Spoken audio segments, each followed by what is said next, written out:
प्रसाद म्हणलं की आपल्या तोंडामध्ये येतो तो म्हणजे शिरा। चला पटपट शिरा करूया प्रसादाला। तर तो शिरा एकदम टेस्टी आणि वेगळ्या पद्धतीने केला तर मी आज तयार केला आहे खजूर शिरा। तर आमच्या घरामध्ये फेवरेट असणारा अरे असं तसं नाश्त्याला करताना सुद्धा म्हणतात खजूर शिरा कर, कारण की खासियतच आहे याची, अगदी तोंडास टाकतात डायरेक्ट पोटात जाणारा हा विरघळतच। तर चावायची सुद्धा गरज नाही, अक्षरशः चावायची गरज नसते शिऱ्याला, पण हा शिरा ना अगदी अलग आहे। तर हा केला आहे मी खजूरपासून, अगदी खजूरच्या फ्लेवरचा क्रीमी टाईप सारखा लागणारा।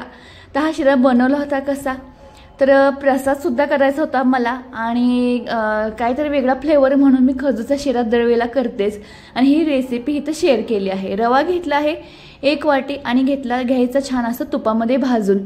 तर आपण ज्या वेळेला उपीट शिरा करतो ना त्याच पद्धतीने हा रवा छान भाजून घ्यायचा। रवा छान भाजला की शिरा असू दे उपीट असू दे खूप छान चवीला लागतं बरं का। थोडासा कच्चा राहिला ना अगदी पीठ खाल्ल्यासारखं लागतं। तर भाजण्याचं ना हे मात्र लक्षात ठेवा।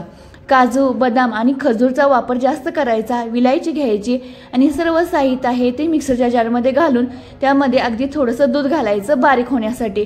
तर शाईसकट इथं दूध घातलं आहे, त्यामुळे हा ना शिऱ्याची चवीची लेवल आहे ना पुढे स्टेप जाते। त्यामुळे इथं शाईसकट घातलं आहे, तर ते आहे ते मिक्सरला बारीक करून घेतलं आहे सर्व साहित्य। तर गोड जितकं पाहिजे तिथं साखर वापरायची, प्रसादाचं करायचं आहे त्यामुळे गोड कमी लागतं। साखर घातली आहे, छान असं भाजून घ्यायचं 1-2 मिनिटं आणि थोडंसं पाणी घालायचं। तर इथं अर्ध फुलपात्र मी पाणी घातलं होतं पहिल्यांदा आणि नंतर थोडं थोडं करून पाणी घातलं आहे। तर पाण्याची क्वांटिटी आहे ते एकदम घालायची नाही, थोडं थोडं करून पाणी घालायचं आणि मी इथं फुलपात्रभर पाणी लागलं आहे, म्हणजे 1 वाटीसाठी 1 फुलपात्र असं माप नाही, पण नंतर आपण दूध घालणार आहोत त्यामुळं इथं फुलपात्रभर पाणी घातलं आहे। नंतर जे आपण मिश्रण केलं खजूर काजू बदाम विलायची जे दुधामध्ये बारीक करून घेतलं ना शाईसकट ते घालायचं।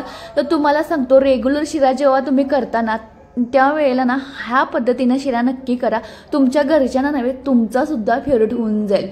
तर तुमच्या देवाला सुद्धा हा शिरा आवडायला लागेल। तर आमच्या घरच्यांना खूप आवडतो। नंतर घालायचं तूप आणि छान लेवलला ही चव जाते। तूप घालायचं, छान परतून घ्यायचं आणि परतल्यानंतर त्यामध्ये थोडंसं आपण दूध ॲड करणार आहोत। कुठलाही गोडाचा पदार्थ करायचा झाल्यानंतर मीठ घालायला अजिबात विसरायचं नाही। कोणताही गोडाचा खीर असू दे, मोदक असू दे किंवा शिरा असू दे त्यामध्ये चिमटभर दूध घालायचं। हे झालं आहे, दूध घातलं आहे मी, दूध घालताना व्हिडिओ दाखवायचं विसरले। तर जे तुम्हाला सांगते अर्ध फुलपात्र इथं दूध ॲड केलं आहे। पहिल्यांदा 1 फुलपात्र पाणी, अर्ध फुलपात्र दूध आणि जे मिश्रण आपण एका वाटीमध्ये छोट्या वाटीमध्ये दुधामध्ये बारीक केलं ना एवढ्यामध्ये मस्त हा शिरा एकदम मऊ लुसलुशीत कापसासारखी इडली असतात पण मऊ लुसलुशीत शिरा कधी ऐकला आहेत का कापसासारखं? तर नक्कीच ह्या पद्धतीने खजूर शिरा तयार करा आणि केल्यानंतर मला कमेंटमध्ये नक्की सांगा। तुम्ही कमेंट अक्षरशः करणारच की ताई खूप सुंदर हा शिरा तयार झालता नैवेद्याला। तर ही रेसिपी आवडली असली तर धन्यवाद।